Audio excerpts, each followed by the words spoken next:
buenos días. Iniciamos el día de hoy la clase de mecanizado por arranque de Viruta 1 de segundo de bachillerato D con el tema engranajes. ¿Sí? La fecha de hoy es 24 de abril del 2020. Juan Saavedra les saluda, que tengan un excelente día y vamos a iniciar. Lo primero que vamos a revisar corresponde a la destreza con criterio de desempeño que necesitamos trabajar. Esta destreza para el proceso de elaboración de engranajes, identificar los parámetros para el proceso de elaboración de engranajes de dientes rectos de forma eficiente. Lo que buscamos es que usted pueda saber cuáles son los parámetros que necesitamos para la fabricación de un engranaje. Ustedes ya estaban viendo algunos de ellos en dibujo técnico, me parece bien, pero el día de hoy vamos a hacer algunas aclaraciones con respecto a esto. ¿Cuáles son los temas que vamos a tratar? Primero, las generalidades de lo que son los engranajes. Segundo, los diagramas que utilizamos al momento de identificarlos para su proceso de fabricación. Y tercero, vamos a revisar el día de hoy lo que son las fórmulas y los parámetros para el cálculo de los mismos. La siguiente clase nos dedicaremos a lo que corresponde al cálculo de estos elementos.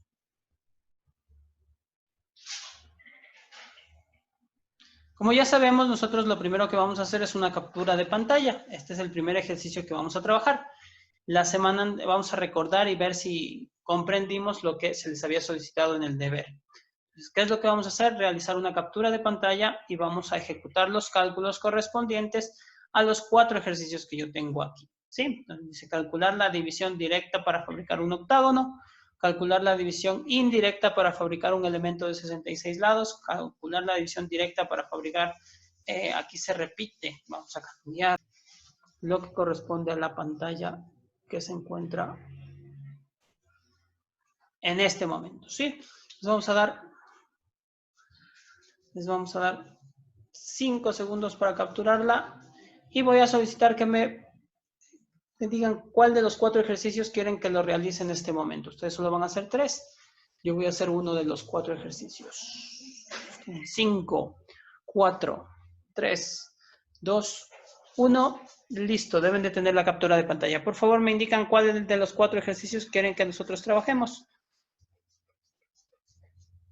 Por el chat, por favor. O ninguno, los 4 los van a hacer ustedes.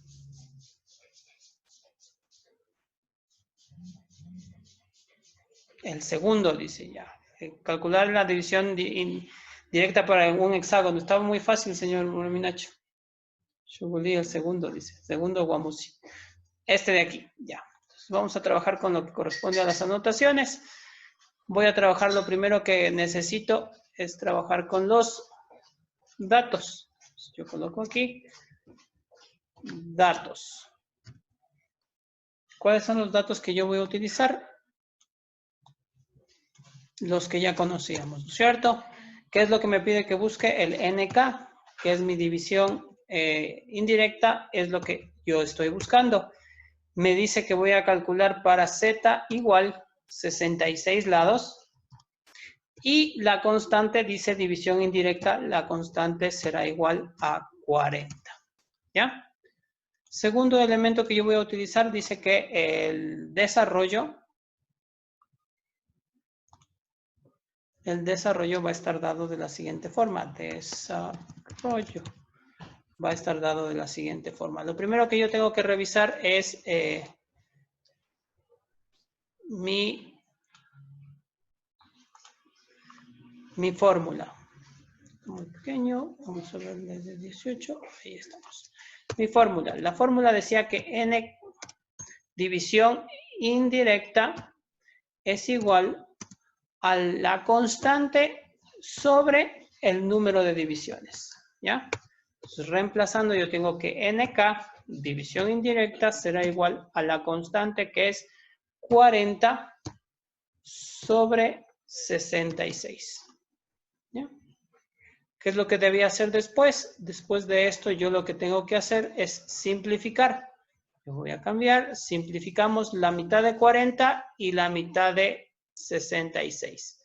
Entonces, yo tengo mitad de 40 es igual a 20 sobre mitad de 66, que es 33.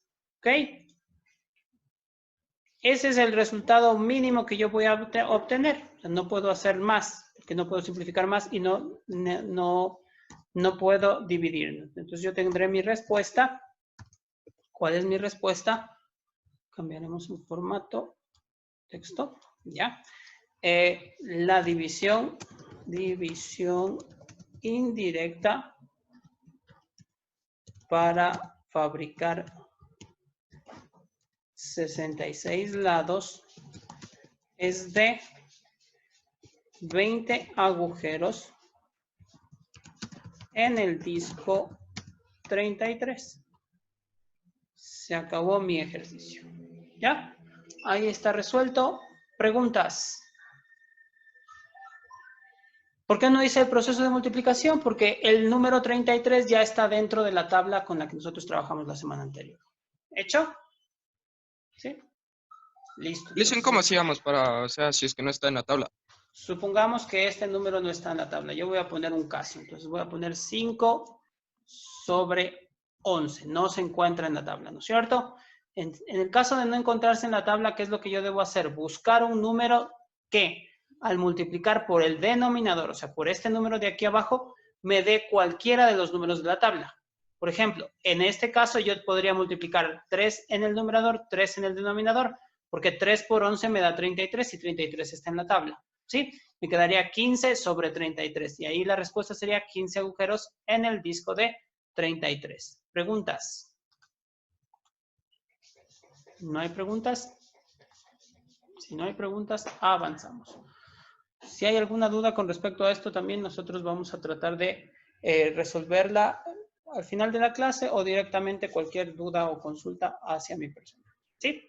Entonces vamos a iniciar el día de hoy ya con lo que corresponde a nuestro tema, que es la engranajes. Pues lo primero que vamos a definir es qué son los engranajes y para qué se utilizan, ¿sí?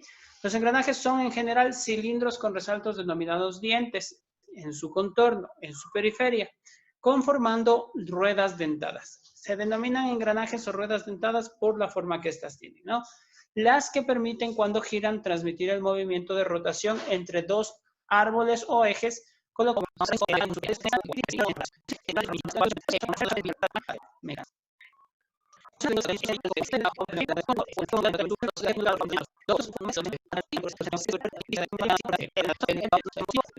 entonces solamente 60%.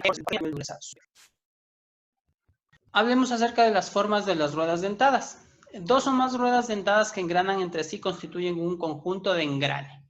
La rueda más pequeña es la que se llama piñón y la más grande se llama engranaje. Según la disposición de los ejes, existen distintas formas fundamentales de las ruedas dentadas. Lo primero que vamos a hacer es clasificar las ruedas dentadas de acuerdo a los dientes que estos tienen.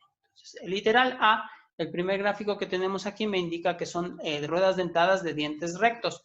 Estos son los más empleados porque son los más fáciles de fabricar. Nosotros tenemos un cilindro correspondiente y tenemos los dientes paralelos, completamente paralelos al eje en el que están trabajando. Esto me permite trabajar de movimiento circular desde aquí a movimiento circular hacia acá, ¿ok? La diferencia, por ejemplo, con un sistema de poleas es que la rotación que existe entre el eje motriz y eje conducido, si estamos hablando solamente de dos discos, es contrapuesta. ¿Qué quiere decir? En poleas nosotros teníamos que si la motriz giraba en sentido horario, la conducida también giraba en sentido horario. Aquí es al revés. Si la motriz gira en sentido horario, la conducida va a girar en sentido antihorario, ¿sí? Entonces tenemos los engranajes cilíndricos de dientes rectos. Segundo, nosotros tenemos unos dientes inclinados. Estos dientes inclinados se denominan helicoidales, ¿sí? Funcionan con menos ruido porque el engrane tiene lugar de un modo paulatino. Entonces, como usted puede ver, el diente no choca completamente, o sea, en su totalidad, con el siguiente dispositivo, sino que va engranando de forma paulatina, va ingresando de a poco. Se produce, no obstante, un empuje axial que ha de ser soportado por un cojinete de presión. Cuando este gira, supongamos que esta es la rueda motriz, al momento de chocar, al momento de ingresar, al momento de empujar, va a generarse un empuje lateral. Entonces yo voy a poner aquí, ¿sí? Entonces, si este gira en esta dirección, ahí tenemos la flecha, va a generarse un empuje axial, que quiere decir un empuje sobre el eje en esta dirección. ¿Sí? Ha de ser soportado por un cojinete de presión. Eso quiere decir que en esta zona de acá se debe de colocar un cojinete de presión para que esta rueda no se desplace en esta dirección por cuestión de la fuerza o de la transmisión correspondiente. Como ya habíamos dicho, el sentido de rotación es inverso, tanto en la primera como en la segunda, ¿no? Entonces tenemos aquí la rotación inversa, ¿ya? Los dientes en forma de flecha, que es el tercer dispositivo que nosotros tenemos acá, se emplean para grandes potencias, mucha carga, mucha fuerza empleados en este tipo de elementos. El empuje axial se queda compensado en este engranaje. ¿Por qué? Porque al tener una tipo B, el empuje siempre va a ser rectilíneo, no va a haber un empuje axial, tomando en cuenta que va a tener los mismos parámetros que los anteriores, ¿cierto? Si este gira en sentido horario, este va a girar en sentido antihorario, ¿ok? ¿Preguntas hasta allí? ¿No hay preguntas? Avanzamos. Vamos a la representación de las ruedas dentadas. Antes de eso, por aquí tengo, me parece, una pregunta. Listo, no hay preguntas. Me parece que está todo claro. Ya tenemos la definición de lo que son los engranajes. Vamos a las representaciones. Ustedes ya estaban aprendiendo cómo hacer un engranaje en dibujo técnico, ¿sí? Para ello, nosotros el día de hoy voy a trabajar un poco con lo que corresponde a la representación de los engranajes de forma simplificada, ¿sí? ¿Por qué? Porque ustedes pueden representarlos de forma real, en donde tendrán que hacer todo un procedimiento que es muy extenso para la fabricación de los dientes, o vamos a poderlos representar de forma simplificada, como lo que nosotros tenemos aquí, ¿sí? Entonces, el primer gráfico, nosotros identificamos un cilindro, un engranaje cilíndrico recto. ¿Cómo sé que es un engranaje cilíndrico recto? Por lo siguiente. Primero, obviamente, como cualquier otro elemento circular, tiene líneas de eje, ¿no es cierto? Que nos indican que es un elemento circular. Segundo, trabaja con dos circunferencias. La primera, la mayor, corresponde al diámetro exterior del engranaje. Ustedes pueden ver, tanto en el piñón como en el engranaje, tenemos el diámetro exterior y tenemos una línea segmento punto. Yo voy a tratar de hacerle un acercamiento aquí. La segunda línea es segmento largo, segmento corto, que corresponde a una línea de ejes. Esa línea de ejes representa lo que se llama el diámetro primitivo. Entonces, al ver yo un diámetro mayor en línea llena y un diámetro primitivo en segmento largo, segmento corto, yo sé que se está refiriendo a un engranaje. ¿Cómo sé si este engranaje es de dientes rectos? Por ejemplo, yo aquí puedo ver tanto a la izquierda como a la derecha, puedo ver la misma representación, pero son engranajes distintos. ¿Cómo yo voy a saber si son de dientes rectos o de dientes helicoidales o punta de flecha? Pues fácil, voy a la vista lateral. Esta es una vista frontal, yo tengo mi vista lateral. En la vista lateral yo veo que aquí, a esta misma altura, se encuentran las líneas de eje. Líneas de eje, líneas de eje. Y en el centro me indica que estos dos dientes son rectos. Entonces yo sé que es un engranaje recto. Si usted se fija, el engranaje helicoidal tiene todas las mismas características, pero adicional, en una zona del engranaje yo voy a poner líneas inclinadas con el ángulo del engranaje helicoidal que esté trabajando. Pueden ser 20 grados, 25, 30 grados correspondientes, pero estas líneas inclinadas me indican que este sistema es un sistema de engranajes helicoidales. Y por último tenemos el sistema de engranajes punta de flecha. Como ustedes ven, la vista frontal es exactamente igual. ¿Qué es lo que varía? Lo que corresponde a la vista lateral, donde yo puedo encontrar solamente esto para helicoidales y esto para engranajes punta de flecha. ¿Preguntas?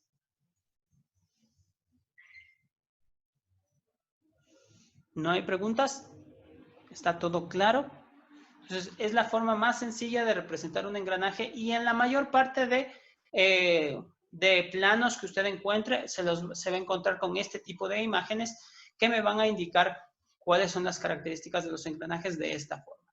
Si usted necesita hacer un engranaje ya con todas las características, tenemos que seguir los pasos que les habían indicado en las clases de dibujo técnico, ¿ok?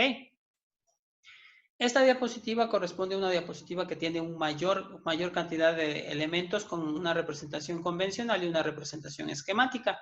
Esta representación esquemática es un poco más sencilla. Entonces aquí tenemos el acoplamiento piñón-cremallera. El piñón se encuentra aquí arriba y la cremallera en la parte inferior, ¿sí? Y esta sería la representación esquemática o simplificada. Recordando que la segunda línea o la línea donde se unen los elementos corresponde al diámetro primitivo, ¿no? Entonces este es 1 y 2. Vamos al 3 y el 4, es un acoplamiento de engranajes cilíndricos. Este es lo que estábamos viendo en la imagen anterior. Yo puedo identificarlo por esto, que es de dientes rectos. Si yo quisiera que sean de dientes helicoidales, yo tendría que poner aquí las líneas inclinadas al ángulo correspondiente para que sean helicoidales. Si quisiera que fuesen punta de flecha, aquí yo dibujaría la forma de la punta de flecha para que sean punta de flecha, ¿sí? Y por último, el acoplamiento de engranajes el acoplamiento de engranajes cónicos que tenemos aquí abajo. Esta es la forma básica para representar un sistema de engranajes cónicos. Recuerde siempre que cada engranaje para ser demostrado o representado va a tener mínimo las 2 circunferencias exteriores. Obviamente la circunferencia del centro para el eje también tiene que estar representada, ¿sí? Y en la parte esquemática o simplificada solamente vamos a trabajar con los diámetros. Entonces, diámetro mayor y diámetro exterior, perdón, y diámetro primitivo. Vamos a la representación convencional y esquemática de un sistema tornillo sin fin corona. ¿En dónde aplicamos este mecanismo de tornillo sin fin corona? En el cabezal divisor. Aquí está el tornillo que va a girar. Cuando nosotros hagamos rotar el tornillo, este dispositivo también va a girar, ¿sí? Esta es la representación esquemática para un tornillo sin fin corona. Estos son engranajes helicoidales que se acoplan a 90 grados. Entonces, aquí vemos, nosotros podemos ver la representación. Este vendría a ser una representación detallada o convencional. Y esta es la representación esquemática. Recordando que en la vista lateral nosotros vamos a colocar las líneas inclinadas para saber que son engranajes helicoidales. Y subsiguiente tenemos el acoplamiento de engranajes con piñón cadena. Estos son los engranajes que se utilizan para las bicicletas, para las motos, para las motosierras, cosas por el estilo, ¿sí? Entonces aquí tenemos una representación, cómo se ve o cómo se representa convencionalmente, y acá tenemos lo que corresponde a una representación esquemática, o sea, mucho más sencilla. Esta imagen me permite a mí identificar o interpretar los planos de fabricación para los engranajes correspondientes.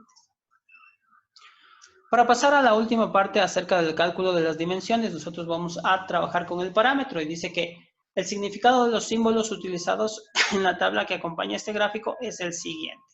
Entonces yo voy a ver algunos elementos y con ellos vamos a ir interpretando cada uno a qué representa, ¿sí? Voy a tomar un marco resaltador. Voy a empezar con los diámetros. ¿Qué es un diámetro? Iniciemos con esa pregunta. Por favor, ya saben en el chat, ¿quién me ayuda a responder? ¿Qué es el diámetro? Señor Shuguli. ¿Qué es el diámetro? ¿Cómo dijo? ¿Qué es el diámetro? Estamos hablando de geometría básica. Diámetro. Sí, ¿qué es un diámetro? Es la longitud que hay en el círculo. O sea, lo que mide el círculo. La distancia que hay de un extremo a otro de una circunferencia que pasa por el centro. Tiene que pasar por el centro, correcto. Entonces, ahí nosotros encontramos el diámetro. Para el sistema de engranajes, nosotros vamos a trabajar con 3 diámetros. Los diámetros pueden venir con otros nombres en otros textos, pero nosotros los vamos a trabajar como diámetro exterior. Lo tengo aquí. Eso quiere decir que es el diámetro más grande. Diámetro primitivo está aquí, aproximadamente en el centro del diente, y es el diámetro donde se ejercen las fuerzas de trabajo. Y diámetro interior, que corresponde al diámetro más pequeño dentro de la parte del engranaje. Entonces, es a la zona más abajo de lo que corresponde al diente, ¿ok? Entonces, tengo 3 diámetros.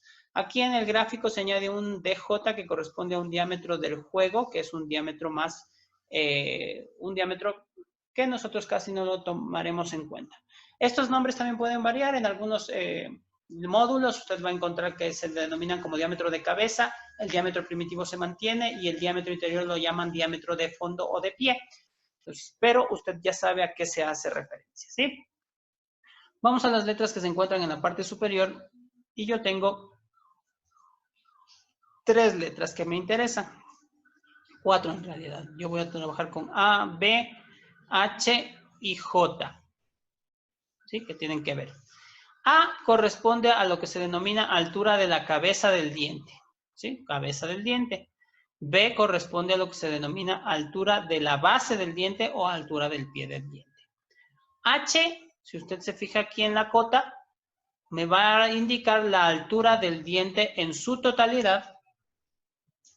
Y la letra J me indica lo que nosotros ya habíamos dicho anteriormente, el juego, que es un pequeño espacio que debe quedar entre engranajes para que pueda haber lubricación y que no haya el desgaste continuo, ¿sí? Entonces tenemos allí 4 elementos adicionales.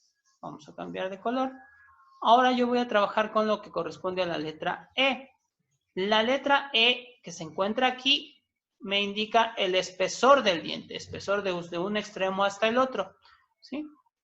LC me dice que es la distancia entre centros del engrane y el piñón, cuando ya estamos trabajando con 2 elementos. La letra M nosotros vamos a trabajar como el módulo que corresponde a la división que existe entre el diámetro de la circunferencia primitiva y el número de dientes que nosotros tenemos. El paso circular es la distancia que recorre.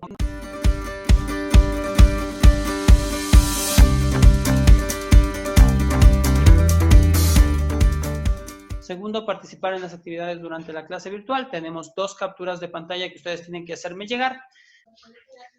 Señores, les agradezco mucho por su presencia, su participación. Que tengan un excelente fin de semana, que les vaya muy bien. Muchísimas gracias.